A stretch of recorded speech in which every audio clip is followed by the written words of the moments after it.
Hey everyone, how's it going? I'm Nikki with Green Sprout Living, and today is part 3 of my greenhouse series where I talk all about how I heat my greenhouse during the wintertime. Okay, so today in this video, I'm going to talk to you about the different ways that you can heat your greenhouse, the 2 different ways that we have chose to heat this greenhouse, and also temperature control and humidity and how to regulate that. Okay, so I want to give you just a little bit of a backstory. The very first year that we had this greenhouse, my sister and my girls and I took a vacation in February to Florida. And that year we just happened to have a ton of snow and it was really cold.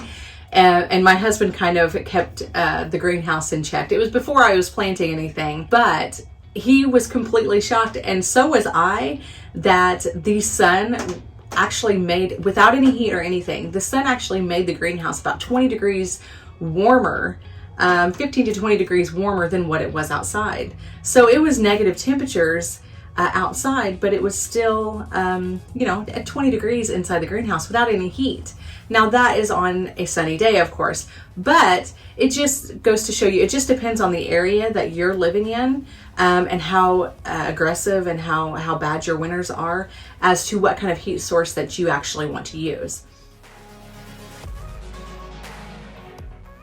Okay, so I'm going to go over some of the different types of heating that you can choose. The first type of heating source that you can use is like your thermal mass. So I think the next time I get a greenhouse, I may try this.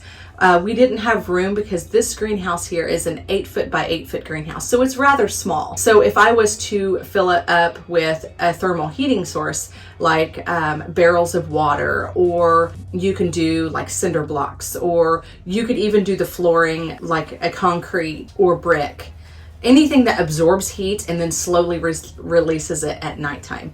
I've heard of other people like putting their compost inside their greenhouse. But like I say, this greenhouse was so small, I didn't really want to use that real estate just because I didn't have very much space in here for growing. But that is a really good option. And I think that next time we do build a greenhouse, I will definitely do the floor in more of a thermal mass and possibly even do my water catchment inside. So that way it will help hold in some heat as well. I would just have to have a bigger greenhouse, so maybe I can talk my husband into that one.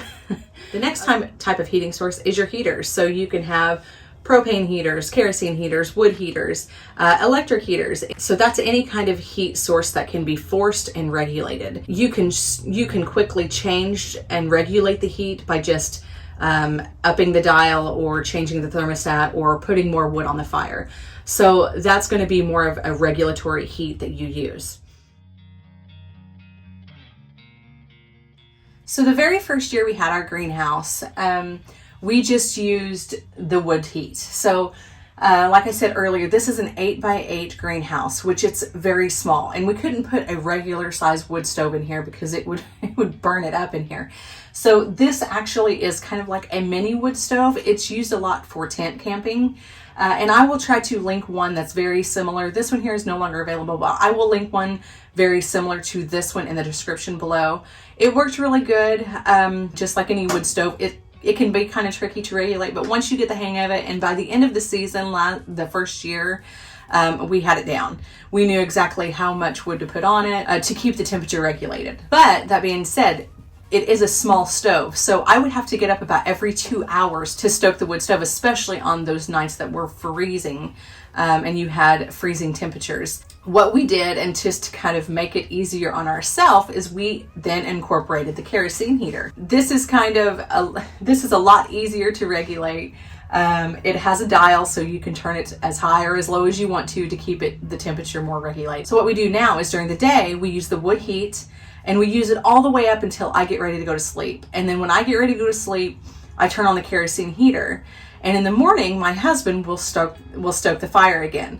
So we use the kerosene heat minimal, but we still do use it. It helps me from losing sleep at night. So it's kind of a win-win. There are other forms of heat that you can use. You can use electric heaters. You can use propane heaters. You can use all sorts of different kind of heaters. But this one here, it kind of doubles as a backup too if we ever lose heat in our home. So far, it's worked really well. Just like any of your heaters, there's maintenance that you need to do. I'll show you, maybe I'll have my husband kind of do a maintenance check video on the kerosene heater. And of course you have to make sure that your wood stove is cleaned every season, so that way you don't catch a fire and it doesn't get built up with soot. So those are the two types that we have chosen to use for this small greenhouse. If it was any other greenhouse, we may use something different, but for this greenhouse in particular, it suits us very well. So now on to temperature regulation and humidity control. Okay, so as far as temperature regulation, I use two different types of thermometers. I use this here because it has the relative humidity dials on the bottom, so I can keep up with the humidity that's going on inside the greenhouse. And I also use a digital thermometer as well. This here particular one is a very cheap model. It doesn't show the humidity control, but I just have backup to see if the temperature is regulated between both of them. And then I have one that shows me the humidity inside the greenhouse. The ideal temperature for the inside of your greenhouse, you'll read different places will say different things, but I personally keep my greenhouse in between 65 and 75 degrees. Depending on what you're growing in your greenhouse, but that is pretty well an ideal temperature that I have found works best for us. And the relative humidity, I try to keep around 80. So why is it that you want to keep your humidity at that level? You're probably wondering, and why is it so important? So you can get really technical on what the importance is of humidity. Basically what happens is the air warms up during the day and it holds onto moisture. So whenever the air cools at the evening time or at nighttime, then it starts letting go of this moisture and it starts to condensate. And this is where the water droplets can form on like your leaves and stems and create kind of a breeding ground for fungal pathogens to grow. So there are cultural ways that you can reduce relative humidity. One of the things that I believe is important, it's kind of related a lot to your garden. The practices that you do in your garden is very similar to the practices that you'll do in your greenhouse. So spacing is the first thing. You want to make sure that your greenhouse is not cram-packed so tight that there is not enough room for the plants to dry out in between watering. And it helps to increase airflow as well. Your watering is also very important. When I water my seedlings, I usually water in the morning. I bottom water, so I put them in a tray and I let the soil soak up as much water as it wants to, and then I remove them from the tray and get rid of the tray. Keeping the greenhouse dry goes along with watering. If I had different flooring, we have actually wood floor, but a lot of greenhouses are put on like brick or on gravel or whatever, but you want to keep that area dry. So that's what goes back to watering in the morning, so that way it has plenty of time to dry out. The next thing that you can do is air movement. So some people will put fans inside their greenhouse to increase the airflow. I have never had to do that. I'll explain why, because of ventilation. So you can have, most greenhouses will have vents where you can vent out some of the moisture. What I do is I do ventilating and heating. So basically what happens is I open my windows. I have a wood stove, so it does get really warm in here.